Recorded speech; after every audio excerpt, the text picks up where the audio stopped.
back, run it up. We made it. Our first official Friday of the Run It Back season is here, and I just like to check in on my buddies on a full week. How you feeling, guys? Feel great. I'm doing pretty good. A little allergy issues. Yeah, I'm all right. I thought I had a Zyrtec for you, but we're all hopped up on right. allergy meds. It's going to be a good show. We can already feel it. We want to talk about some of the things that have been going around of the league, and it's Kawhi Leonard of it all. You know what? Kawhi Leonard, top of the show. Look, he's expected to be out indefinitely. One of the worst words you can hear about a guy with injuries. The extension now is sort of looming. The fact that they gave him the extension and Paul George is no longer in LA, is that feeling like a bad move now? I mean, listen, at the end of the day, it's still Kawhi Leonard. When he's healthy, he is still a top 10, top 15 player right now, even with his injuries, with his age, everything that's happened with him. He is still an elite player. He showed flashes of it last year where he was absolutely dominant. It's just, it's honestly, to me, it's more sad than and obviously I'm frustrated. I want to see him there. They chose basically Kawhi over Paul George. Paul George also is hurt, by the way, now, so it's hard to compare the two, but it's tough because when you look at this team, they are so built last year to win. And now the same thing this year, going into the new arena, they are built for right now. And so when Kawhi Leonard goes out, they don't re-sign Paul George, they have an aging star in James Harden. It does seem like their window is just closing and closing and getting smaller and smaller. So they do still have enough talent. They have the Norman Powells, they have the Zubac, they have guys that can carry them and that can get a lot of wins. But to think that this team is a championship caliber team, especially with Kawhi Leonard banged up already at this part of the season, they're not, which sucks. It does feel like you maybe have to start planning for a life without? Are we that far? Yeah, I mean, at least for an extended period of time, right? You know, they hadn't gotten the inflammation under control. He hadn't done on-court activities, but at the same time, again, this is a movie that this Clippers team have seen before. He's already been out with these issues. They've already played an extended amount of games without having Kawhi on the floor. So this is something that, you know, the Norman Powells, the Terrence Manns of the world, this is something they're prepared for, and they're ready to step in those roles and relish and try to push this team forward. You know, unfortunately for the Clippers moving into the Intuit Dome, you want to come in with your star power, you want to come in with a big splash, but it looked like that's not going to be the case with Kawhi having these issues. And they do find ways to find these deep teams where they can go 9, 10, 11 deep. They have the depth even again this year, but still really good basketball. Yeah, like they're still going to win games. My point is this isn't like a panic, oh, we need to blow it up now. We lost Paul George, Kawhi's hurt, James Harden's getting over. It's not like that. I think the expectations need to be lowered a little bit, but this is a team that still can go and win 45, 50, 55 games this year. They're that talented and that deep. Is it annoying if you're the other guys on the team that the conversation is constantly like, Kawhi, without Kawhi, the window's closing, this, that, and the other? No, you get what you pay for. You know, he's one of the star players making 50+ million a year. That's going to be the attention that people are going to pay for when it comes to this Clippers basketball team, is having Kawhi on the court. And again, he's an NBA champion. You're going to talk about that, whether good or bad, if he's on the basketball floor. Unfortunately, it's the latter, but, you know, again, this Clippers team is still a deep team, still a very capable team, so I'm interested to see what happens. And if I'm a Derek Jones or an Amir Coffey or a Terrence Mann like that, I'm not excited because of my teammates out, but this is way more opportunity for them. And like we said yesterday, this is a team that has a lot of guys kind of on their last leg. They got the Mo Bambas, the Chris Dunns, they have players like that have so much to prove this year, where this is just making room for them to actually have an impact right away, to crack that rotation and to kind of get these reps for when Kawhi does come back and obviously take the majority of those minutes. But this is a huge blow to a team that we thought going into this year was going to bring everybody back, make a big splash, be a contender in the Western Conference, and I just don't see it.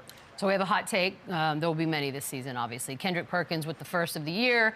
He thinks Kawhi should consider retiring. He's 33. What do you say to that? I don't think that's Perks or any other person's place to say when it's time to retire. You know, we just watched my man Ball come back in Chicago from 2 years and have an impact on his preseason. When you're fighting for your career, when you're fighting to try to do things the right way, that's up to you to decide. You know, obviously Kawhi's been going through this knee issue for quite some time now, but he's always made the effort to get back on the floor. The moment that he stops trying, then he should consider that conversation. Until then, he's still working hard, still rehabbing, still trying to give himself a chance to get back on the basketball floor and be one of the top players in the league. And then, you know, injuries are part of the game. It doesn't seem like this injury is one of those where it's career ending. You know, it hasn't been a hamper. It has taken him quite a while to get back on the track for this, but I don't think it's time to retire, and I don't think that's our place or anybody else in the media to start calling for that. This is nobody's decision other than Kawhi Leonard. This isn't like a Tua situation, too, where it's like a brain CTE, where this is going to be like life-threatening, lifelong. Because we did all have opinions on that. But that's different. We're talking about a knee. We're talking about him being able to play with his children, when he retires. This has nothing to do with his health and like his well-being moving forward. So Kendrick Perkins, he's not the guy to be telling Kawhi Leonard, a first ballot Hall of Famer, when he should hang it up or not. So this is a bad take. Okay, bad take. That's the first one. We're going to take a look around the league. There were some games last night. We got to talk about the rookie for the Lakers, Dalton Knecht. Yes, we get to talk about the other rookie finally. 35 points against the Suns last night. There was an overtime in this one. 20 straight points from fourth quarter into overtime. Let's talk about the ceiling, what he provides for this Lakers team, Lou. I don't take a lot of stock in preseason. I know you don't. But 20 straight, that's 20 straight. He went bananas. 20 straight. Give him credit. He started cooking. 20 straight, by the way, after hitting the shot over Bol to send it to overtime. Like 20 straight. And you look at these highlights, he did it in an array of ways. You know, he was, look, natural born killer, get a kid credit. And we talked about the Lakers establish themselves on a wing. They needed a wing scorer. That's something that they've been looking for. And the Zach LaVines of the world, talking about a trade idea. This kid right here said we might have it right here in our backyard. You know, you can pair him up with a D-Lo and put him out there on that wing and a second group to give him an opportunity to go out there and score that basketball. You might have your wing scoring right there in your backyard and don't even know it. Yeah, when you have a player like him who did so many things in college, you worry if he can translate to the next level, right? It's like the Adam Morrison type, or Joe Alexander back in the day, like who a top 10 pick and then kind of tinkered off, didn't really make it in the league. Like he peaked. This kid also was a transfer. He went to lower level school, transferred to Tennessee, and then kind of blew up. So it's not like he's this young prospect with so much potential. But what he is a great shooter. He's a playmaker. He is aggressive. He has absolutely a crazy motor where there's no such thing as a bad shot. He has the utmost confidence, and he is going in there in a system coached by a guy who knows a lot about that, coming off screens, shooting, transition, you know, stagger screen. So I think it's a perfect situation, a perfect fit for Dalton and for JJ Redick. And this kid's going to crack the rotation early. He's going to be, you know, 6th, 7th man right off the rip because he shows you he is explosive scorer. He provides shooting, which is so valuable nowadays. And when you put him on the floor with Anthony Davis, with LeBron James, with these other guys that attract so much attention, he's going to get looks. And the kid is a sniper. He can play. I was going to ask you because, you know, some first rounders, they get drafted and they immediately are the focal point of that team. How beneficial is it to be a guy like him where you're going onto a team of stars and you will never have to bear the brunt of the Yeah, focus? it's great because there's limited pressure. It's not like if the Lakers lose, the media, everyone's going to scrutinize Dalton Knecht. They're going to go at LeBron. They're going to go at AD. They're going to go at first-year coach JJ Redick. Didn't do this and that. So it's the perfect opportunity for him to go in there and absolutely blow up. He's going to be a fan favorite. People are going to love him. He's athletic as shit. He will put it on your head. He will dunk on you. He has crazy shots. He has crazy range from three. So he's in a great situation to where even this draft, more people are talking about Bronny James than him, who was first-team All-America last year. First time I've said his name. Tennessee, like think about it. We were just now talking about him. It took 35 and 20 straight points in a preseason game that no one cares about, but that's what makes us talk about him. But it's also a gift and a curse. You are a Los Angeles Laker. When you put people on notice like that, this town expects more and expects more. So now that they see that he's capable of that, we're going to put expectation levels on. Look at what we did with Austin Reeves. Chandler said last year 15-5-5 would be a great season for him, and he got booed out of the gym for saying that about Austin Reeves. And come to find out, what did the kid average? 15-5-4. And that was a great season for him. So when you start putting expectation levels on these young kids like that, when you're a Los Angeles Laker, it can be tough as well. So as long as he's ready to handle the pressures of that and deal with what comes with being a Los Angeles Laker, I think he'll be fine. You know who this is really great for? Bronny James. Maybe they're going to talk about the lottery pick more. They're going to talk about the team instead of making every little thing about Bronny James and putting this more pressure and expectations on him. Because you notice I didn't give you his numbers for last night. Yeah, let him develop. They should be talking about the lottery pick that just went berserk, which is exactly what we're doing. So I think this is good for everybody. I think it's great to give Dalton confidence going into the regular season. So this is a huge win for the Lakers last night, even though it's preseason, but this is a great thing for their personnel. It's pretty good life. We got to talk a little Nuggets here, Lou. 1-4 in the preseason. KCP, we know, is gone. Jamal Murray still having the knee issues. You know, this is a team that we've gotten so used to sort of automatically just putting him in the title contention conversation. Feels a little different. Do you think they're still in it? always going to be in it as long as you have a Jokic on your side. But it does feel like the beginning of the end. I'll be honest. It feels like the beginning of the end because once you start looking around the Western Conference, you know, you have a young Sacramento team. OKC is going to be one of the favorites this year. Minneapolis is going to be a favorite. Phoenix with the big three, they're going to have another year behind them. You got Dallas that's coming off of a championship run. So you got so many teams that are changing the course of their organizations. And then you look at the Nuggets where it seems like they're kind of stagnating a little bit. They're kind of getting into that space where, you know, they're going to be a middle of the pack team. But when you have a guy like Jokic, you always have an opportunity to compete at the highest level. But just looking around that Western Conference, I think it's going to be tough for them to be one of those top teams with the way it's going right now. Yeah, they've kind of just stayed put. And as good as Jokic is, like Lou said, it's like Milwaukee with Giannis. Like, they're always going to have a chance. It's like even Steph Curry with when you have someone that impactful on the floor for your team, you're going to have a chance to win. You're going to be. You can't ignore that. You can't ignore that. You're still going to have to scout for that. You're still going to have to do that. But it's weird because I can't help but think when they won the championship and they did the parade and Coach Malone's drunk ass on the podium was saying, Bruce Brown, he's coming back. We're not letting him go. And they didn't. And listen, Bruce Brown is a good player. I don't, you know, he's not going to ever make an All-Star game. We say a lot of things when we're drunk, though, in fairness. But I feel like that moment when they didn't re-sign him, it was like a turning point. And he was so valuable offensively and defensively for this team. They've been waiting to develop Peyton Watson, Christian Braun. So, and they just haven't taken that step. Maybe this is the year that they do that. They can get something. Like Ryan Russillo said last night, we've been waiting for like these first round, these picks that they have to do something. Can they play? Can they give valuable minutes? Can they play in the crunch time?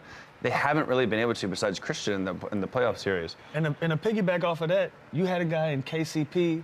And they let him go. Was the ultimate 3-and-D guy, played his role to the T, championship guy, and you let him walk. You don't give him you don't give him a chance to come back, and you let him walk. So when it comes to those particular types of role players, you got to get those guys back in your fold.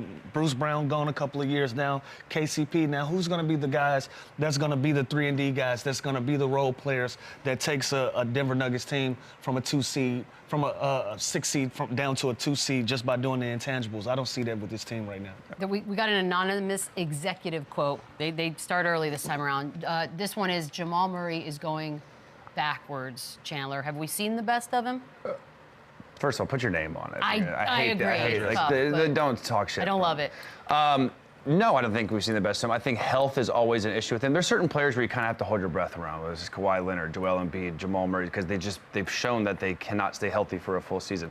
He's not as you know, as bad as those other guys have been with injury per se, but no, this is a guy that's never been an All-Star, and it's crazy. I was talking about Lou. Like, LaMelo Ball has been an All-Star, Jamal Murray hasn't. Like, and I think when you have a guy like Jokic who's a generational talent, multiple MVPs, win or lose, they're going to look to that guy first. So it's not like Jamal Murray's ever going to get the real negative media unless it's the playoffs, unless he doesn't show up, which he has shown that he has done before. So I think he's poised just like John Morant, just like Tatum. He needs to have a big year. I think he has to be second fiddle. He's got to be unbelievable for the Nuggets to have a chance to compete in the Western Conference this year. As good as Jokic is, as good as he is, and they found something with Aaron Gordon and Jokic in the 4-5. Porter's going to make shots, but for them to have a chance, he's got to be elite. And this would be his year to make the All-Star team.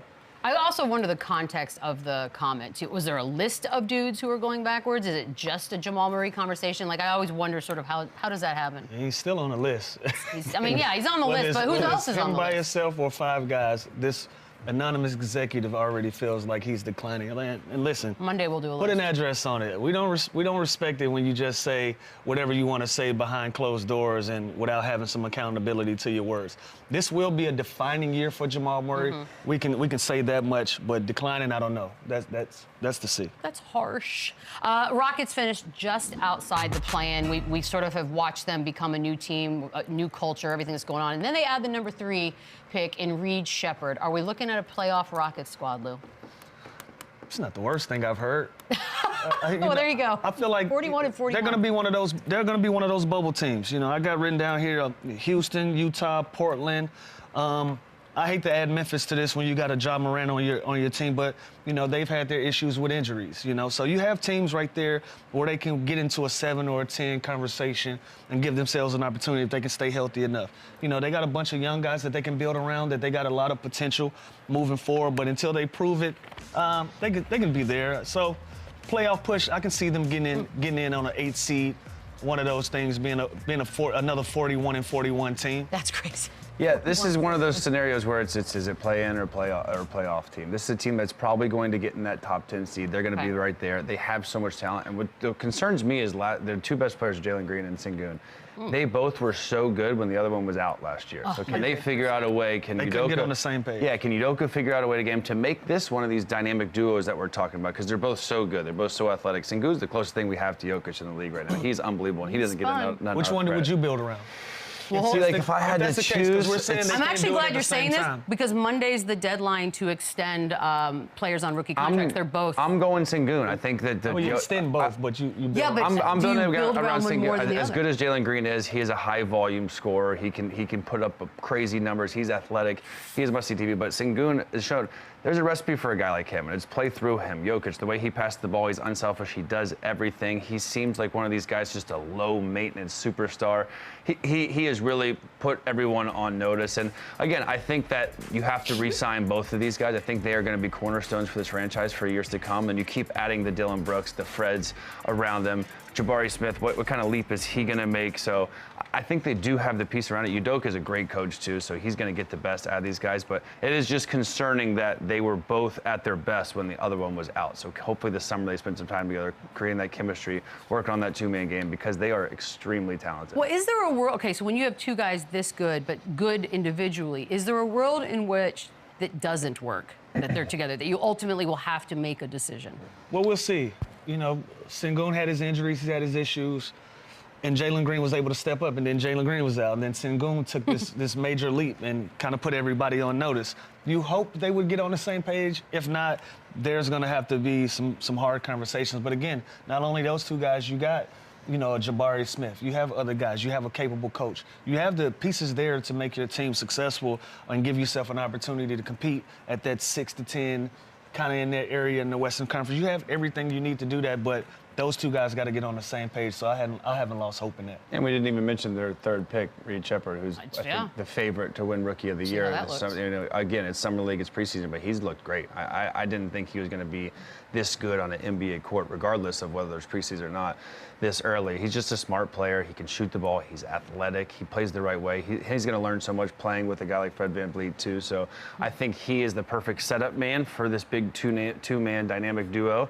So I think he's going to have a great year. He's going to get a lot of minutes. So I do agree with him as the Rookie of the Year as well. Houston will be fun to watch. We got to talk a little Atlanta Hawks. Jalen Johnson, also a guy looking for a contract extension. Do you make him a priority, Lou? Absolutely. He was one of your bright spots from last year.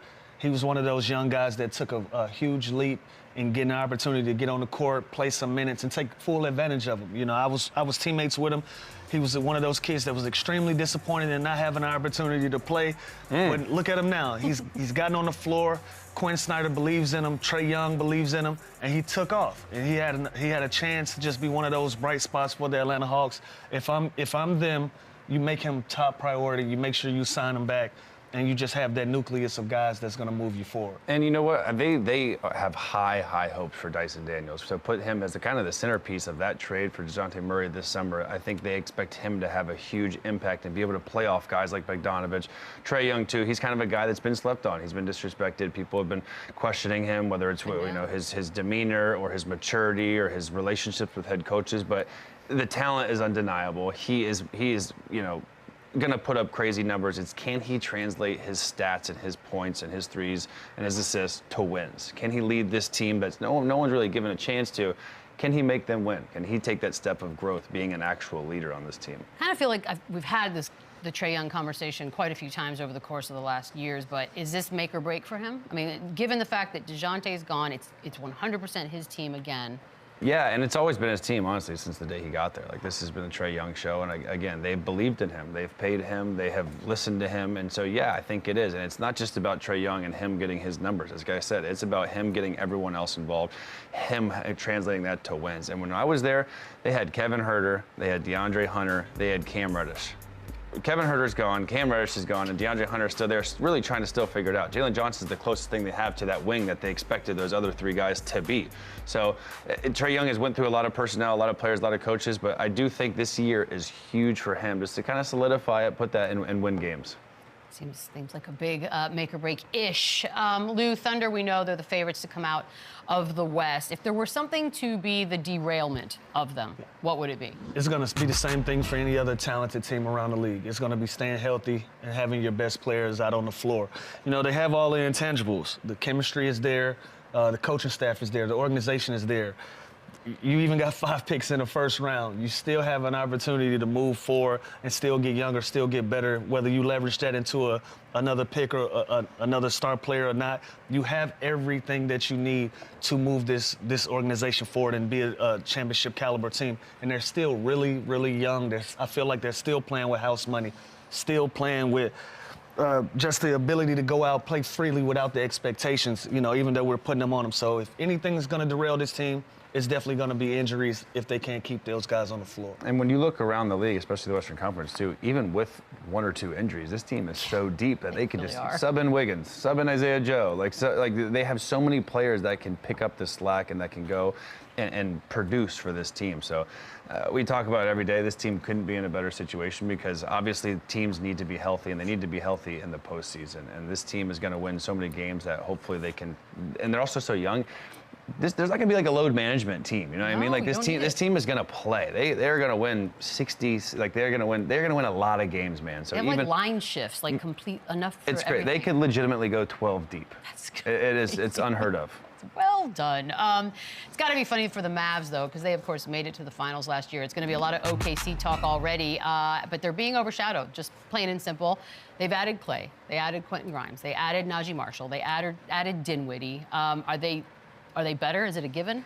I think they're better, yeah. I think no one expected them to get to the finals last year, let's be so. honest. I think that was a huge success for that team to reach that level. And now you look at this dynamic duo that creates so much attention, so much offensive movement with Luka and Kyrie. Then you add arguably the greatest shooter of all time to that roster. You add other pieces like Quentin Grimes, Najee Marshall. So now they did get deeper.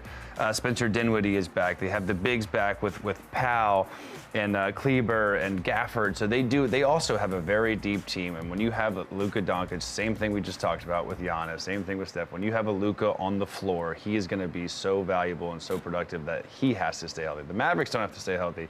Him and Kyrie Irving have to stay healthy because that is their bread and butter. That is arguably the greatest, backcourt duo in the history of basketball. So if they stay healthy, they are gonna be right there again at the end. We keep talking about the Boston Celtics having a chip on their shoulder. Dallas Mavericks are the team that actually lost in the championship. Yeah. And they got better. I think they're going to be one of those teams that come out of the gate and you see a different side of their personalities. You see a more hungry, a more angry, a more physical Dallas Mavericks team opposed to sometimes it kind of just looks like, they're a little unassuming, and then they whoop your ass, and then you start paying attention to them. I think this is the team that's going to actually have a chip on their shoulder coming back. I think they'll be a much better team this year. You know what I think? I saw the video. I know it's been around for a while, but I saw a video of their team plane yesterday. It was going around for some reason. I have no idea which, by the way, stunning. It's too nice. I think you got to give them like a crappy, like Spirit Airlines type vibes, because it's too nice if you get too comfortable. Well, their new owner is rich. That plane was stunning. Their new owner is despicably rich, so they are going to have all the nicest resources. I know, but don't you want to be hungry? I mean, they always have, though. You got to get hungry. True. Cuban was the first guy to get their own plane. He's the first guy to redid their new facility. But this guy, Patrick Dumont, he's next level. He's a game changer. He is going to add a whole nother dynamic to the marketing, to the media. He is going to make Dallas Mavericks games also like a Vegas show. Like it is going to be the place to be. If you don't like basketball, he's going to make it the atmosphere where you want to go to these games. And then on top of it, they have a good product and they're going to win games, and they have superstars. They're in a really, really, really good situation. I don't know. There's something to the struggle. Makes you meaner. They're eating good. Yeah, they are. Pacers, they were 6th in the East last season. They lost, of course, to the Celtics in the conference finals. It's like we don't ever talk about them. I feel like we didn't even really talk about them last year either, even though they were in it, Lou. To make the finals this season, how big of a stretch is it? Fine, conference finals. Conference finals. Good. I know. I didn't mean to kill you with my wording. Well, did you think they're going to make it last year? Yeah, no. Yeah, no chance. No, I thought they put a lot of stock into the in-season tournament.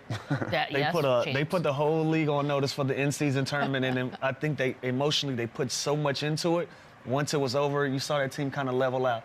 Now, granted, they did have their injuries and they did have some of their turmoil as well, but they were flash without the fire. They just weren't there in that fight when it came down to the stretch of teams, And so trying to get back to the conference finals with a New York Knicks team getting better, with a Boston Celtics teams that's still there. Philadelphia has gotten better. Milwaukee is going to get better. I just don't see them making it to the finals strictly because of the route that they're going to have to take. Here's the thing with it. You know what you're going to get with Tyrese Haliburton. Everyone loves him. He's the ultimate setup point guard guy. And Siakam has shown that he can fit with this offense, with this Rick Carlisle fast pace, up and down pick and roll offense. To me, the difference is going to be two guys. It's going to be Andrew Nembhard. Can he be the same player that he was in the postseason last year? Can he be that productive? Can he do that for 82 games?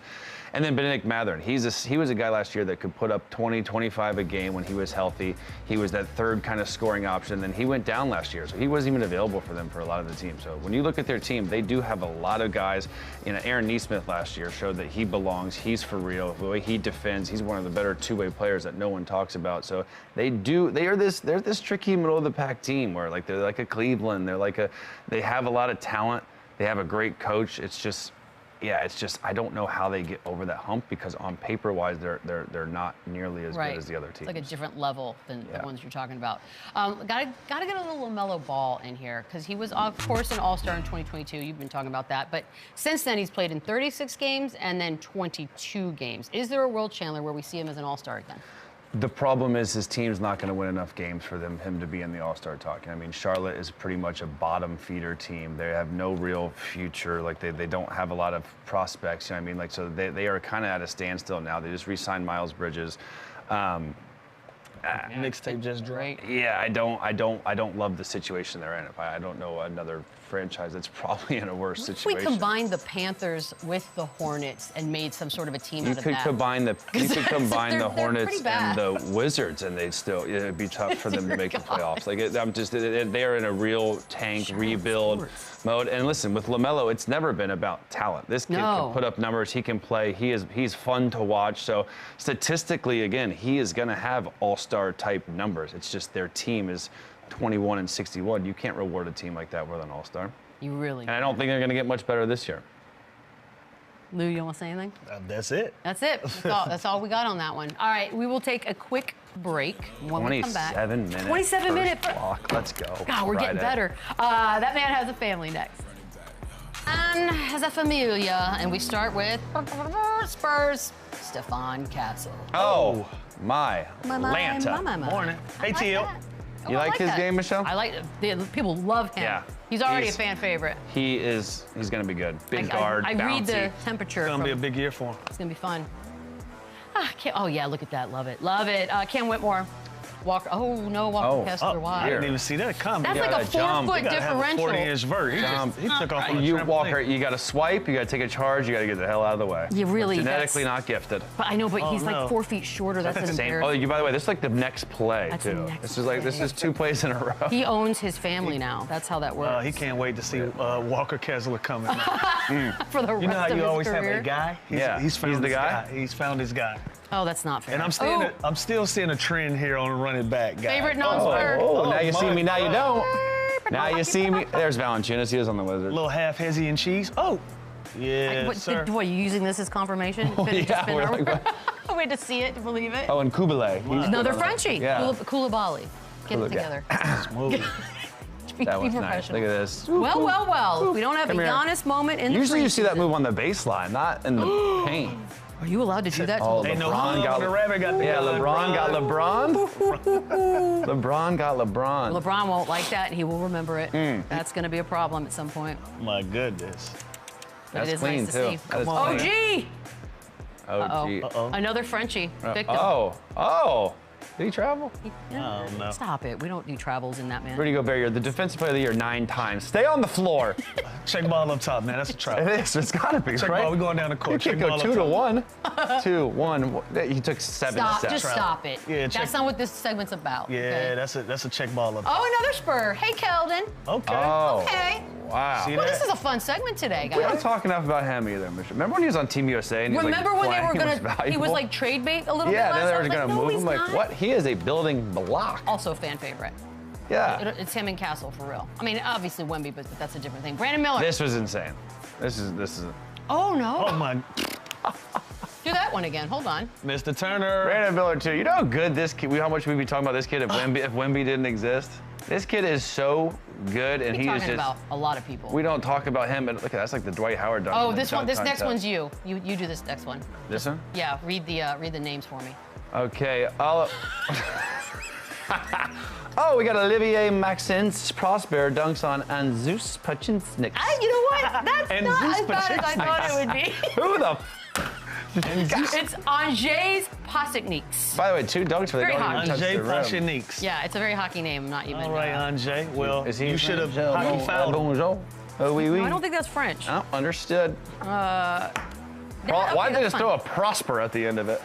Oh, Olivier Max. No, I was talking about the other guy. Yeah, I don't know. Prosper. I'm not, you have to ask Yeah. the Pashizniks? hard-hitting questions. He's We'll getting ask. cut. We'll get him on the show. Pashizniks. Just for his name. Shiznick's clear your desk. Coming up, could the Bucks trade Giannis? What did I just say That's out a loud? block. Oh, yeah, they What did did I call it. just say? And should the Lakers trade for Zach LaVine? Oh, That's next. Run it back. Did you think I was going to say something? like 4 picks. Yeah, I know.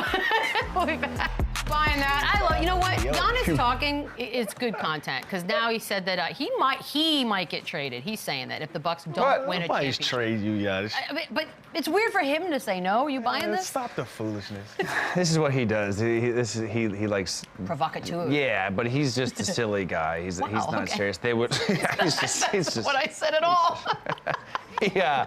No, they're not trading him. There's not a world that they would I mean- trade him unless it's literally like a Dame situation a couple years in Portland where like he wants. Like he No, wants it. And they, but no, they're in. Wouldn't that be funny? You trade him and Dave's there. And then he goes to Portland. Won the Giannis goes to championship Portland. that they wanted him to win already. Yeah, there's Everything listen, now is he's. the icing on the cake. I agree with you. And by the way, they're in a good shape. Again, no one really talks about them, but they have a solid chance this year. Is Chris Middleton healthy? They basically have the same core back. Another year of Dame and Giannis together, they are going to be just fine.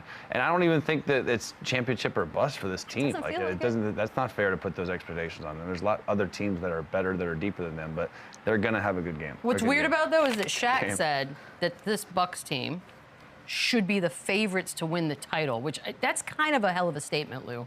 Like I right don't. now. Yeah, I mean, it's not a. But again, it's not a bad. It's a funny take, but it's not a bad take, right? No, it's not awful. Last year we were high on Milwaukee Bucks. We were high on them until they went out and they didn't perform at the level that we thought they were. I thought they had enough talent to make a run. So them coming back, only thing that I'm concerned about is them not taking that time in the summer to get together, start working on that chemistry, start working on that 1-2 punch, building your culture again when you add a Dame Lillard to that. 'Cause now that he's was been the, there. Yeah, that was the only thing. But other than that, talent-wise on paper, you put them in the middle of the pack with the rest of the top teams in the Eastern Conference. Yeah, the favorite is a stretch. To take them with good odds is a nice thing. another It's thing. like taking Phoenix That's with okay, like yeah. plus whatever their odds are. That's fine. Taking Milwaukee at the odds, but like if you have every team even who you're going to pick to win, you're not taking them. Like over if your next the meal Celtics. depends on it, you're not. This You're is not taking them over the bet. Celtics. No Right. chance in hell. All right, Gilbert Arenas, of course, said that Jalen Brunson is a better scoring version of Chris Paul. Lou, you buying that? Nah, I ain't buying that. First of all, Really? yeah, I know what Gil's doing. He's trying to get the people going. So shout out so Gil, shout out Gil's Shout out. Arenas. He's trying to get the people going. I understand the game when it comes to Gil when he says these things, but 2 completely different games. Chris Paul is the type of player, he's going to come out there, he's going to set the table for his players. Jalen Brunson is the table. He's going to be the guy that's going to go out and be aggressive on the scoring end. He's closer to an Allen Iverson comparison than a Chris Paul comparison. So, no, I'm not buying this. Yeah, 2 different games. It's like Chris Paul is like a Halliburton type where he's going to set you up. He's going to play pick and roll. He's going to get in the paint, throw lobs, space out to shooters. So it's weird to even compare these two. They're both point guards, but they have completely different games. They're very different in their everything, right? Their delivery, their leadership. Absolutely skills. everything. It's interesting to me. Nick Young, are we calling? He's not Swaggy P anymore. He's Swaggy. He's still Swaggy. Forever and always. Forever. Well, nicknames change, as we know. But he also said that De'Aaron Fox should be a top 5 point guard in the NBA, but he doesn't get the credit for what he does. Chandler, you buying that? I think just the Sacramento Kings don't get the credit ever, and then now they're finally back. They went to the playoffs. They broke the streak. They're lighting the beam. There's excitement around that team. But when you look at the point guard position, it's just so deep. You look at Steph, Jalen, Halliburton, Luka, Tyrese Maxey. It's already 5 that are probably going to be ranked ahead of him. But I mean, he's close. He's very good. He's explosive. He's so fast in transition. I think just the more they win, SGA we didn't even mention. Oh, like, yeah, so what like are you doing? it's they're. top 5 is a stretch, but listen, he is a very, very good player. He's going to make a lot of money in this league. He's going to be an all-star in this league. So top 5, I'm not buying, but 5's tough. Sure, he's 7. Like, yeah, he's like, right he's on the cusp. He's right there on the bubble, and I think DeMar DeRozan is going to be one of those guys that's going to get him there. He's going to open up those lanes for him to be aggressive in transition, get him the basketball, take some pressure off of him, and in fourth quarters, he's allowed to take over, even though DeMar DeRozan is one of the fourth quarter leaders in scoring. I think De'Aaron Fox, he takes that leap with him being on that team. So is it a stretch to say this? No, absolutely not. But he's already in the conversation of top 7 to 8. So can he go from a 7 to a 5? Absolutely. So I'm buying. I like 7. I'll go with it. Good one.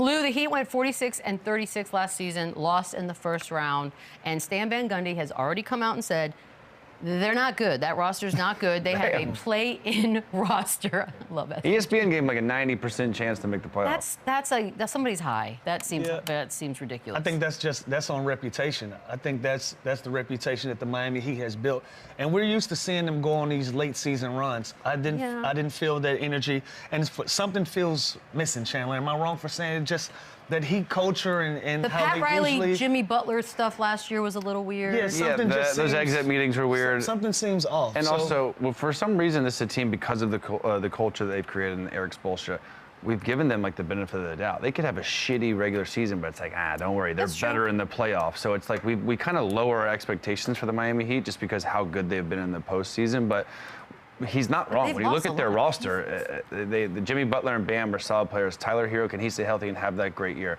Outside of that, is Terry Rozier going to fit in? Is Duncan Robinson, you don't know if he's going to play on a given night. Like, so, I mean, you never know with this team, but what you do know is they play how they practice. And they practice hard, and they defend, and they're physical, and they're tough. So they're going to have games where they're going to win 92 days. That they're going to go old school 90 scoreboard again in some of the games because they are that tough and they are that disciplined. But when you look across the league, talent-wise, they are slacking a little bit. I love this, Stan. We haven't even started the season yet, so just nope. Well, that's all we can do is guess at this point. I mean, it's part of the gig, I suppose. According to reports, the Lakers are still eyeing Zach LaVine. Chandler, are you buying that a trade for that guy should happen? I think they should. I think he would help. I think they need shooting. I think when you got a guy like, you got wings like Dalton Knecht now, and you got Austin Reeves, you got D'Lo, I think there's assets that would entice the Chicago Bulls. And what's interesting about the Bulls and Zach LaVine, he was on the trading block, right? He wanted out. Then all year long now, and media day and preseason, he's saying, I'm just here to not ruffle any feathers. I'm just here to play any sort of role that they give me. We have an understanding. So it's almost like his role is going to be limited.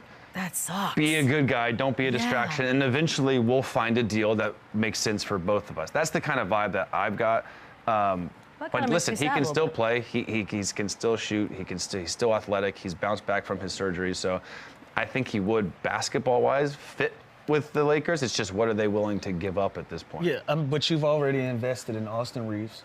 You've invested in Dalton Knecht. Do you put one of two of those guys on a back burner if you have an opportunity to go get a Zach LaVine? I think one of them would have to be in the trade. Maybe the idea that they're going to watch these two guys specifically to see, all right, serious is question. that we're going to do it? Serious question. Oh, I'm glad mine weren't serious. Thank you. What if the Bulls wanted Bronny James in the trade? Do the Lakers do it? Now we're talking. Now we're talking. This is fun. Do they do it?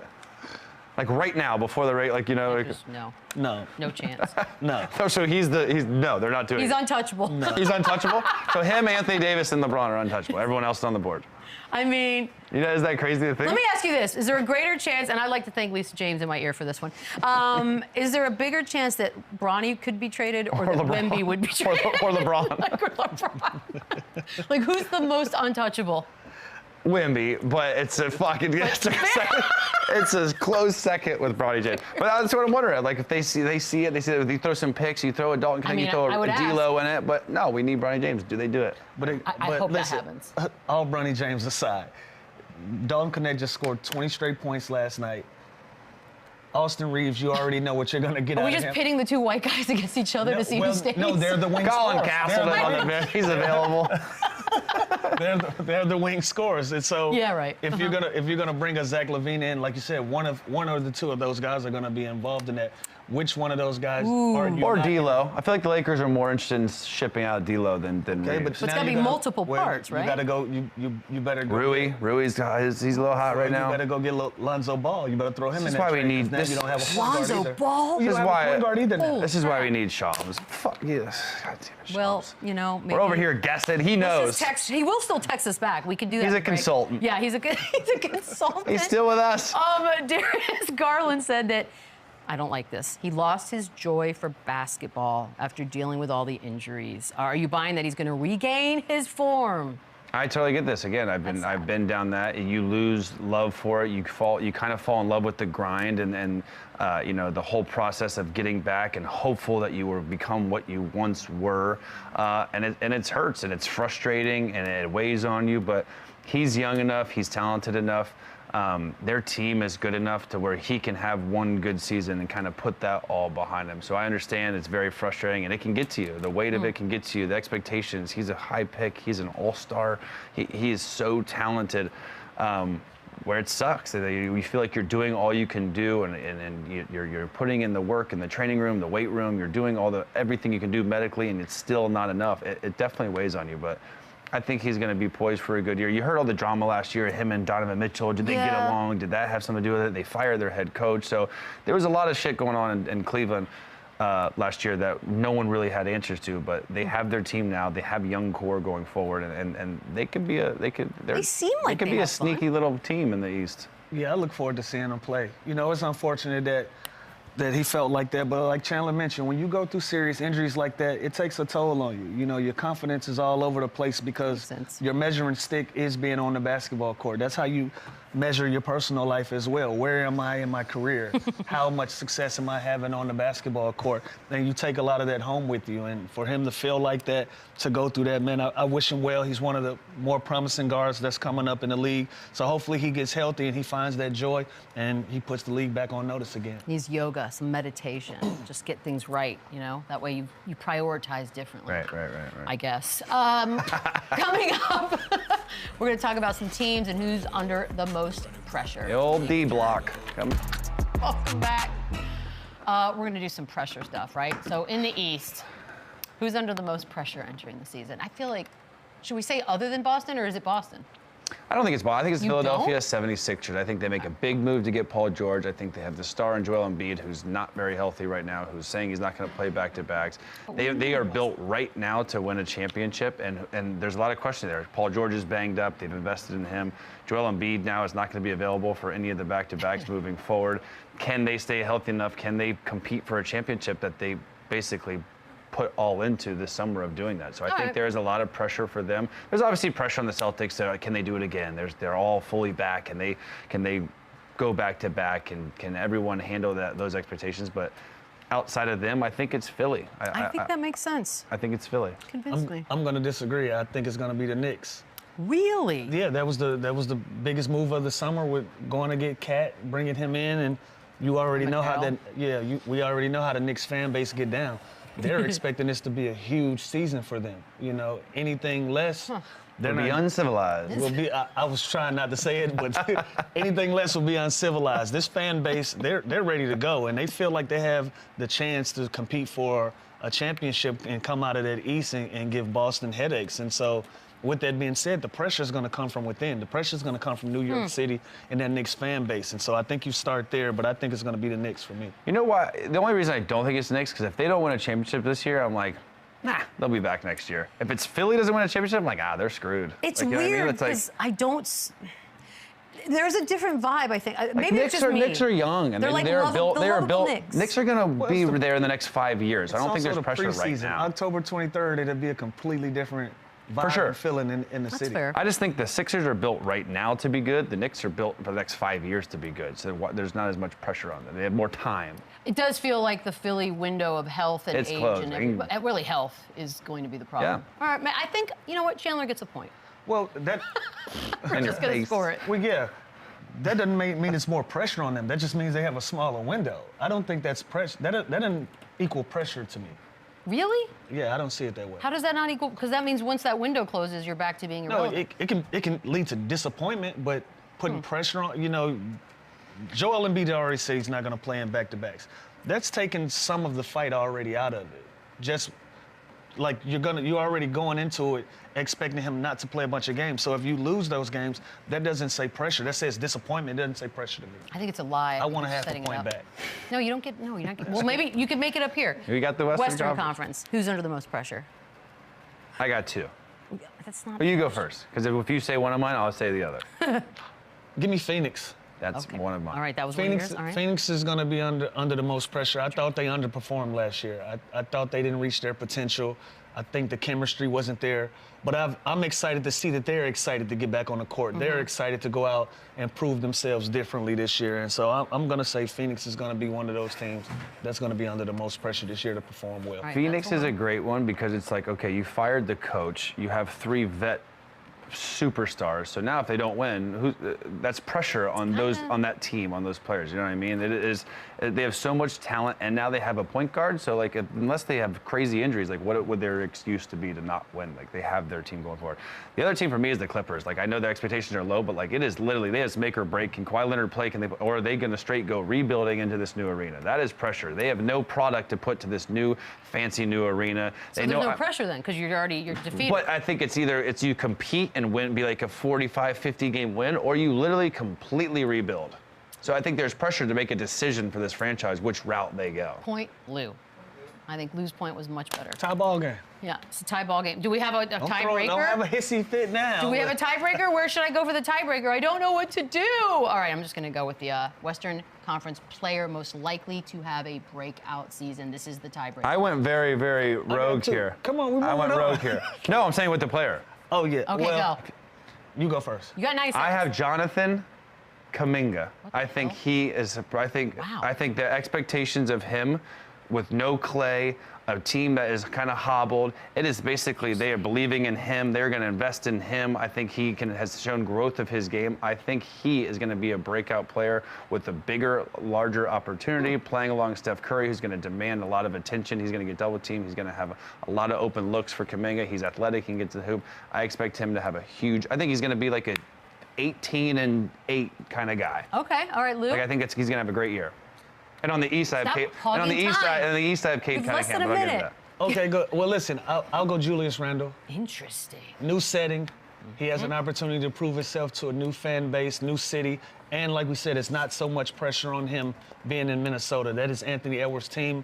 It's not even close. It's not a debate. So he's going to be a great Robin to a great young Batman. I think they're going to build. Julius Randle is going to be that guy. In the East, if we're just throwing it out there, give me Trae Young. I think he's finally at a place where he's at peace with knowing that if he doesn't have a good year, they're going to move on. He's going to move on. We're going to part our ways. It's the same for both sides, so give me Trae Young. Ladies and gentlemen, the winner of today's non-existent competition goes to Lou Will. Trae Young was a good one. Trae Young, God damn it, Trae Young was a good one. Winning moment. We will be in New York next week. Cunningham. Yay! Kate And the Cunningham season is all I will got. officially kick off. Have a good weekend, Lou. Bye. Run it up, run it back, run it up, run it back, run it up, and run it back.